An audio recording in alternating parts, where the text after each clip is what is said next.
今天跟我姐俩上山呢，发现了一个濒危植物，相当珍贵了。它不只是它的价值，而且是它的数量，知道吗？类似于植物中的大熊猫，给大家看一下子啊。你们看这个两个眼睛，是不是有点像那种美杜莎的眼睛？这个呢，学名叫做水晶兰，但是老百姓叫做幽冥之花。它没有叶绿素，它主要不靠光合作用，主要是靠底下的那个腐叶了，或是说一些腐蚀的那种植物来生长。说实话，这个花哈，说是兰花，它不是兰花，它属于鹿蹄科的。这个我想给它采回家，但是它比较值钱，国家是属于保护的那种植物，不敢碰这个。你们可以看啊，它整个这个根茎，也就是说15公分左右，并不算太高。那边发现2颗，这边还有个5、6颗吧。那边都比较，那边都已经岁数大了，塌腰了。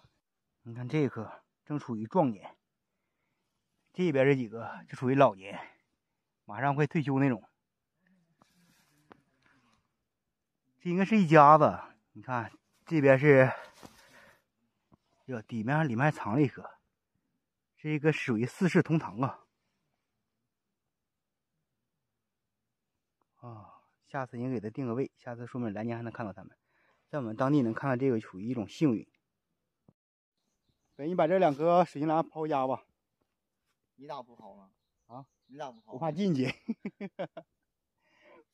这玩意儿谁抛谁进去。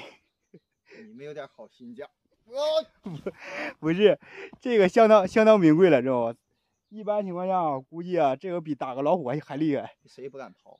你挖个人参咋不让小北背回去？再说，这比人参，你挖人参怎么不让我背？不是，这个比人参价值高多了。高多了，我有命，我有那个能享受了那个。这相当于是一个9品叶的人参，9品叶人参都赶不上，是不是？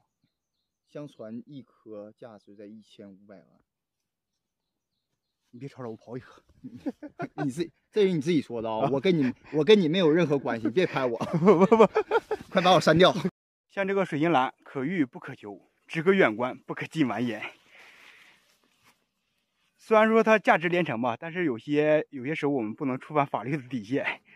这个水晶兰应该算是一种最奇特的植物，不知道你们见过什么奇特的植物呢？可以在我的评论区下方留言啊。